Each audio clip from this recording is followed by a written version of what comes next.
Bueno, muy bien. Vamos a comenzar entonces a revisar cuáles son las herramientas que tenemos para el manejo del riesgo-precio en la producción de granos.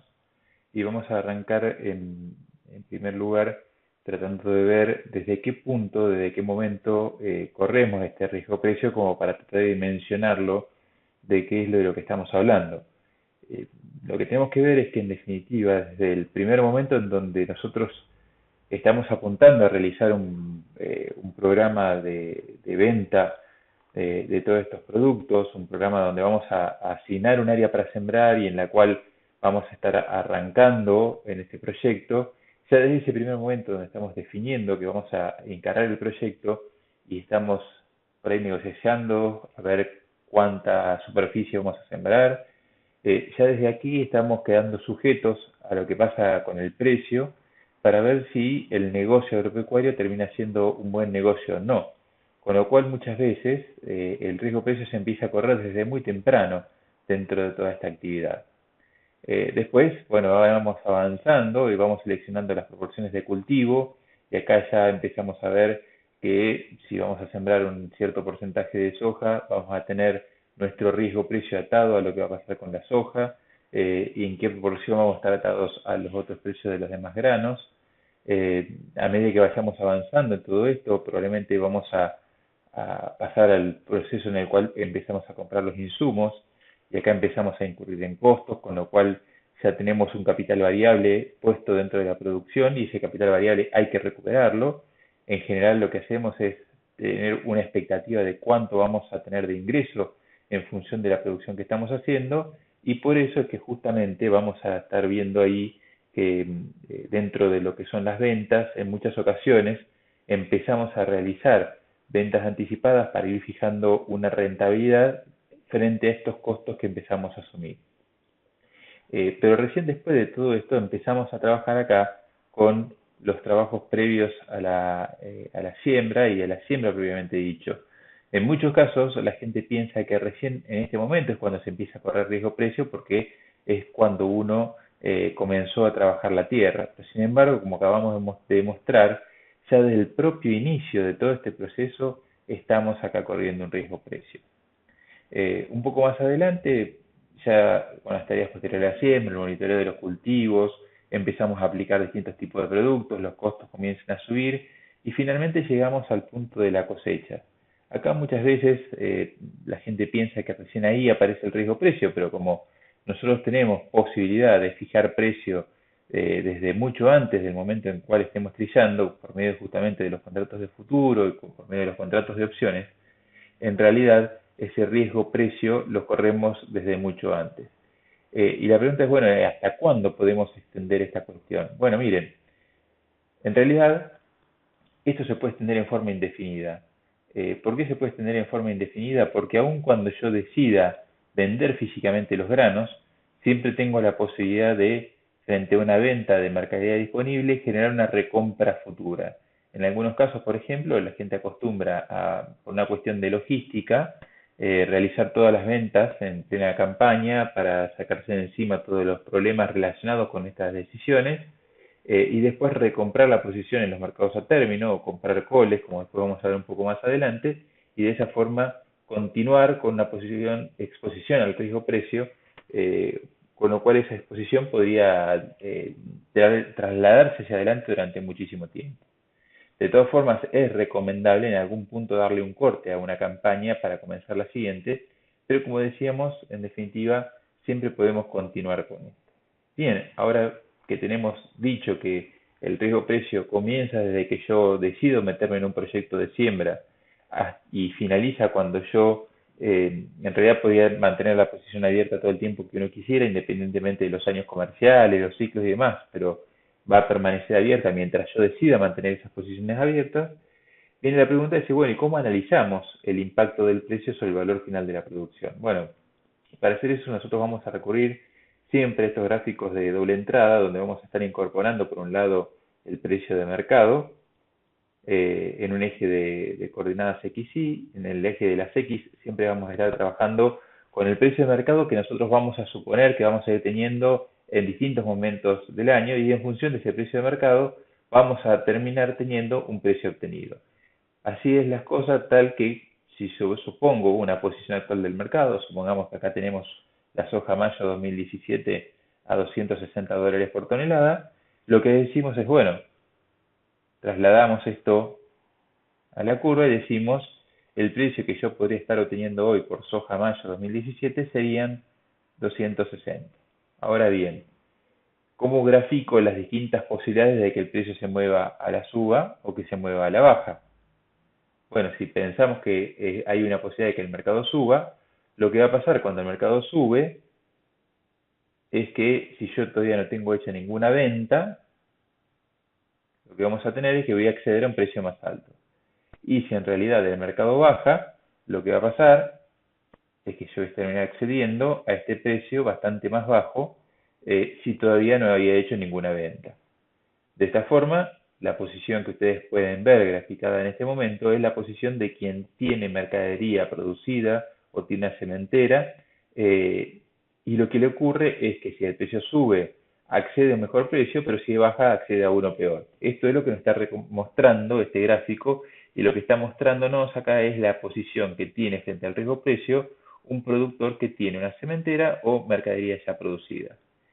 La misma posición sería la posición de alguien que sin tener mercadería lo que hizo fue tomar una posición comprada en el mercado a término, comprada con futuros, una posición donde como está comprado gana si el mercado sube, pierde si el mercado baja.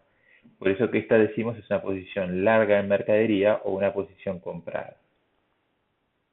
Ahora, ¿cuál es la herramienta básica que uno tiene frente a esta realidad de que si el mercado sube voy a poder acceder a un mejor precio, pero que si el mercado baja voy a tener un precio un poco más bajo? Bueno, la herramienta básica pasa por la venta de futuros. ¿En qué consiste vender a futuro? Bueno, consiste en trabajar con una venta tal cual como hacemos nosotros en el mercado físico, pero en la cual vamos a negociar el precio con entrega, no en el mercado disponible, no dentro de lo contractual, no dentro de los 30 días o la semana que viene, sino para una fecha determinada, por ejemplo, el mayo del 2017, ¿sí?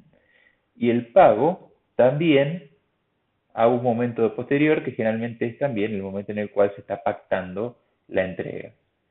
Estos negocios nosotros lo podemos hacer a través del mercado de futuros propiamente dicho, así que hablamos justamente de un mercado, de una venta de un contrato de futuro. Eso lo decimos cuando estamos trabajando en estos contratos de futuros, pero también tenemos la posibilidad de hacerlo en lo que nosotros llamamos los mercados forward.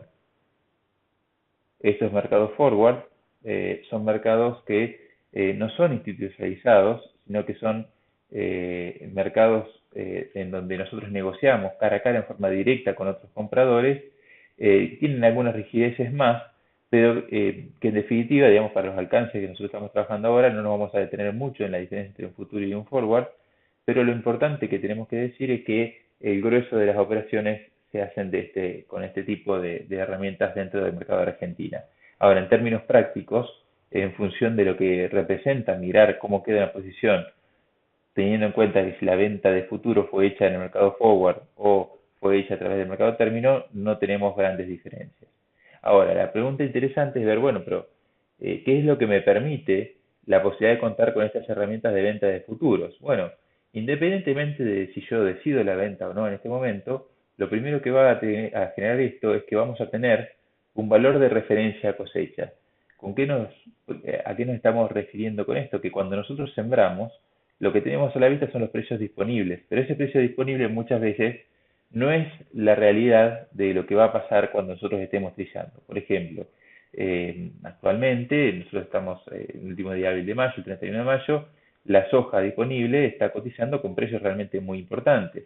Estamos trabajando en torno a los $290 por tonelada y tenemos un precio de noviembre en $300 por tonelada, pero la posición de cosecha nueva está en torno a los $260 por tonelada. ¿Eso qué nos marca? Que todos los compradores y todos los vendedores que nosotros estamos viendo en este momento de soja a cosecha, tomando la información disponible y trasladándose y pensando cuánto debería valer esa soja en el mes de mayo de 2017, hacen sus apuestas, toman posición comprando y vendiendo y descuentan ese tomar posición la información que ellos manejan, y se termina generando un consenso a través de esos compradores y vendedores de que el precio de la soja va a estar en torno a los $260 por tonelada. Este consenso no es un consenso de analistas, es un consenso de gente que decide comprar y gente que decide vender. Por eso que tiene tanto valor el hecho de que existe un mercado a término, que existe un mercado forward, que existe un mercado donde se esté analizando toda esta información y se esté cristalizando en un precio transparente. Eh, pero además de todo eso, si ese precio transparente que nosotros logramos ver y que tomándolo dentro de los márgenes de nuestra negociación vemos que además los márgenes se están cerrando, nos terminan dando una buena rentabilidad, yo lo que puedo hacer es decidir ese margen positivo que me genera la actividad, cerrarlo. ¿Cómo lo cierro? Realizando la venta. O sea, con la venta termino cerrando ese precio y termino generando un precio fijado a cosecha. Entonces, estas son las dos grandes ventajas que tiene contar con mercados forward, tener un valor de referencia y cerrar los márgenes del negocio. Ahora, ¿cuál es el problema? El problema es que vamos a quedar comprometidos en un precio. ¿Y por qué eso es un problema? Si en definitiva ese precio al cual nos estamos queriendo comprometidos probablemente me permitan tomar una rentabilidad bastante interesante. Bueno, lo que ocurre es que si yo cierro esta rentabilidad, supongamos que sea bueno, con esta rentabilidad estoy ganando $200 por hectárea, bueno, si los precios después suben, esta rentabilidad terminaría siendo mayor si yo no hubiese hecho nada, y lo que va a terminar pasando es que voy a terminar ganando menos plata de la que podría haber ganado. Entonces, ¿qué es lo que ocurre? El costo de oportunidad de vender es justamente resignar cualquier posibilidad de suba posterior. Por otro lado, la otra dificultad que se genera con todo esto es que, sobre todo si yo trabajo en mercado forward, quedo comprometido con la entrega de un volumen físico y muchas veces estamos trabajando con mucho tiempo de anticipación y no sabemos si finalmente vamos a terminar trillando o no, hay que ver el factor climático cómo juega, hay que ver en definitiva también si yo estoy en un momento muy primigenio dentro de todo este proceso y todavía no alcancé a sembrar, inclusive si después esta decisión de siembra no se va a ver alterada. Cuando yo veo que tengo muchas dudas con respecto a todo esto, lo que podría hacer, en vez de trabajar con forward, trabajar con futuros de los cuales después puedo salir. Pero, en definitiva, quedamos comprometidos en un cierto volumen. Ahora bien, nosotros habíamos analizado cuál era la posición de un productor que tenía mercadería y que se exponía a que los mercados subieran o bajaran. ¿Cómo sería en este gráfico que habíamos armado nosotros la posición de alguien que observa un precio interesante y dice, bueno, mira, los 260 que estábamos teniendo me gustan, los quiero tomar, los quiero cerrar porque esto me genera una rentabilidad? Bueno, en ese sentido, la posición que quedaría sería como estamos mostrando ahora.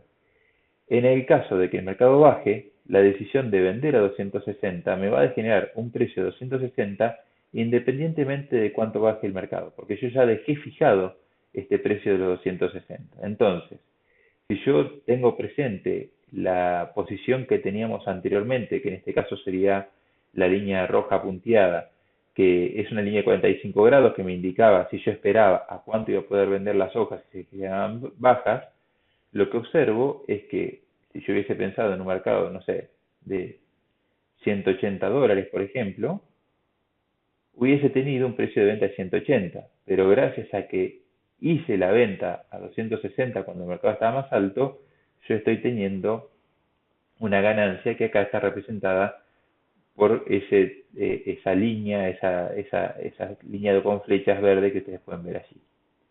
Ahora, esta vez el vaso medio lleno. Si yo vendo porque me gustaron los precios y lo hice en un momento en el cual el mercado estaba alto y a más adelante el precio empieza a bajar, puedo estar muy contento con la venta que hice.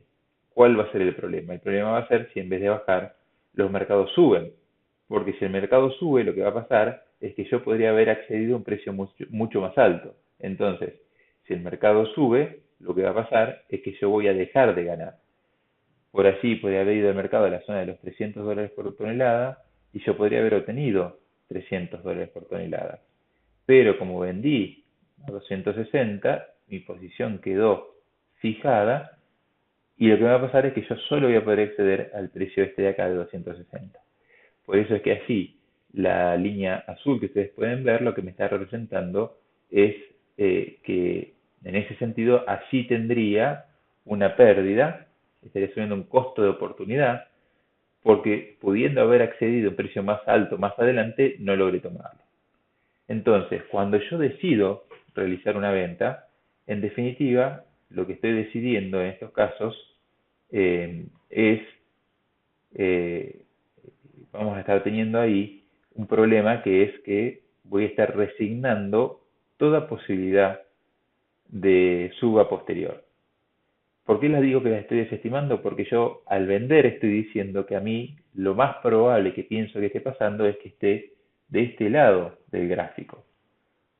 Porque si yo pensara que los precios van a subir, no debería vender y debería esperar que esa suba se produjera. Porque justamente, como acabamos de decir, el costo de oportunidad de vender es resignar la posibilidad de esta suba que estamos teniendo acá.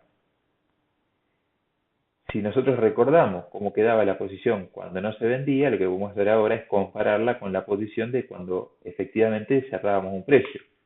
Nosotros acá teníamos $260, que es el precio al cual yo podía cerrar. Nuevamente acá lo que nosotros podemos ver es que también volvemos a tener estas líneas, y en estas líneas lo que yo estoy viendo es que en este caso, si el mercado subiera y se fuera a $300, yo podría acceder a los $300, con lo cual me vería beneficiado si los mercados suben. Ahora, si el mercado baja y se va a los $150, yo acá estaría teniendo un problema. Fíjense que en este caso volvemos a tener la misma situación donde hay un área del gráfico que a mí me conviene cuando yo no vendo, que es esperar que los precios se revalúen, que la soja suba a futuro, pero si ocurre lo contrario y el precio baja, termino teniendo un problema. Entonces, cuando yo decido retener mercadería y no venderla, lo que estoy diciendo es que desestimo la posibilidad de que los precios bajen. Por eso es que tomo la decisión de esperar y ver si vienen estos precios más altos. Empezamos a ver acá que es central tratar de ver y de entender qué es lo que nosotros estamos esperando en el mercado. Ahora, lo importante de esto que estamos describiendo en este caso es que si ustedes se fijan y miramos lo que nosotros teníamos en un caso y en el otro, eh, es que en el caso de vender, mi problema está en que si yo vendo y los precios suben, dejo de ganar. Mi problema en el caso de no vender está en que si yo no vendo y los mercados bajan, pierdo dinero. Entonces, si ustedes se fijan en los dos casos, voy a tener un punto en el cual a mí no me conviene, que está representado por la línea azul, por las flechas azules, y en el otro caso lo voy a tener cambiado de lugar. Es decir, que mi problema, si yo vendo, es el costo que asumo por si los precios llegan a subir. Y mi problema, si yo no vendo, es el costo que asumiría si los precios llegaran a bajar. Por eso que lo que nosotros decimos muchas veces es que cuando nosotros tomamos estas decisiones de vender o esperar, en realidad no nos estamos sacando de encima el riesgo precio, solamente le estamos cambiando de lugar. En este caso de no vender, el riesgo precio pasaba por perjudicarme si los precios subían. Acá ahora me perjudico si los precios bajan, pero en los dos casos el riesgo que estoy corriendo está presente. En un caso es un riesgo de suba, en otro caso es un riesgo de baja. Lo que ocurre es que si nosotros esto lo vemos desde el punto de vista de la rentabilidad, cuando yo vendo fijo rentabilidad o tengo una rentabilidad determinada, y eso muchas veces termina siendo algo interesante, algo importante que nosotros tenemos que estar trabajando. Entonces, es importante tener presente que cuando vendo lo que estoy fijando es rentabilidad, pero no me quito el riesgo precio de encima, porque si los precios suben, podría haber vendido mucho más alto y mi rentabilidad hubiese sido mucho mayor. El problema que tenemos es que nadie tiene la bola de cristal para decir qué es lo que van a hacer los precios en adelante. Fíjense que nosotros acá tenemos dos campañas, la de 2000-2001, en la cual los precios empezaron altos y terminaron bajos, y la campaña 2002-2003, donde los precios empezaron bajos y terminaron altos. El problema que tenemos es que nosotros nunca podemos saber, parados en el momento inicial, hacia dónde van a tender los precios. Entonces, eso lo que nos termina generando es que no podemos saber a ciencia cierta cuál de las dos estrategias efectivamente va a ser la acertada antes de ver el desarrollo que va a tener el mercado. Por eso que tenemos que mirar los factores que afectan a los precios para tratar de dilucidar eso. Ahora, cuando analizamos cuáles son esos factores, lo que vemos es que tenemos factores comerciales como cuestiones de oferta, tienen que ver, por ejemplo, con cuánto se va a sembrar, cómo va a evolucionar el clima, qué tecnología se aplica, con factores de la demanda, cuánto es la población, el poder adquisitivo, la aparición de nuevas tecnologías que me generan mayor demanda, como los biocombustibles, Bueno, todos estos elementos en la balanza de oferta y demanda van a terminar generando mercados alcistas o mercados bajistas, situación que se releva mucho con los informes de Luzda que van saliendo todos los meses, mirando a ver qué pasa con los ratios stock-consumo. Ahora bien, más allá de lo que son las posiciones de los operadores comerciales, lo que tenemos que ver también es el contexto de las decisiones estratégicas, cómo están las monedas, si el dólar se revalúa, se evalúa, qué pasa con el petróleo, qué pasa con la tasa de interés. Todo esto afecta al precio de los granos porque les va dando un marco a toda la operatoria. Pero además de todo eso, también tenemos que ver qué posiciones toman los especuladores con respecto a todo esto, porque muchas veces los especuladores anticipan estas operaciones realizando compras y empujan los precios más arriba de lo que deberían haber ido, o bien a la inversa, en los mercados futuros yo puedo arrancar vendiendo mercaderías y pienso que el mercado tiene chances de bajar, entonces los especuladores muchas veces anticipan, trasladan la baja y en ocasiones terminan exagerando. Ahora, una vez que nosotros veamos todos estos factores, lo que estoy determinando es el nivel de precios internacional. Después tenemos que trasladar eso al mercado local. Y acá tenemos que ver qué pasa con el gobierno argentino, si sube derechos de exportación, los baja, si manejan los permisos de exportación o los dejan liberados, si se establecen criterios de calidad o no específicos para cada cosecha. Después tenemos que ver qué es lo que hacen los exportadores, si están muy activos comprando o no, si van a definir, tratar de evitar agolparse todos en un momento determinado. Entonces eso también genera sus movimientos. También tengo que ver qué pasa con el consumo interno. Muchas veces el consumo interno está retraído, otras veces está muy activo. Y sobre todo también qué hacen el resto de los productores. Esto se ve mucho en el mercado de trigo, donde cuando todo el mundo quiere vender y el mercado no está tan tomador, los precios, sobre todo en los primeros meses de la campaña, se vuelven muy bajos y después retoman. O sea que con todo esto nosotros trasladamos todo esto a nivel nacional. Ahora, todo esto claramente es muy difícil de prever, muy difícil de estimar, muy difícil de tratar de llegar a una conclusión que termine siendo a todas luces correcta. Pero lo que tenemos que tener presente además que de todo esto no es tanto lo que importan los hechos reales, sino que además tenemos que ir viendo las expectativas que se van manejando con respecto a todo esto, con lo cual termina siendo prácticamente realmente muy difícil acertar qué es lo que van a ser los precios hacia adelante. Si bien yo puedo hacer un análisis y fijarme y decir, bueno, mira, en función del análisis que estamos tomando, yo lo que veo es que, bueno, ciertos mercados pueden subir, otros mercados pueden bajar, pero en definitiva siempre tiene un grado y un margen de error. Entonces, ese margen de error hace que sea muy vidrioso si a mí me conviene o no tomar estos negocios de futuros. Si yo estuviera seguro de que el mercado va a bajar, vendería hoy y capturaría los $260 de soja que estamos teniendo para marzo de 2017. Ahora, si yo supiera y estuviera seguro de que los precios van a seguir subiendo, no vendería un kilo de soja y esperaría que ese mayor precio suba. Pero como no tenemos una bola de cristal ni la máquina de viajar en el tiempo como para ver efectivamente qué es lo que va a pasar, nos manejamos por probabilidades y estas probabilidades pueden llegar a terminar pasando.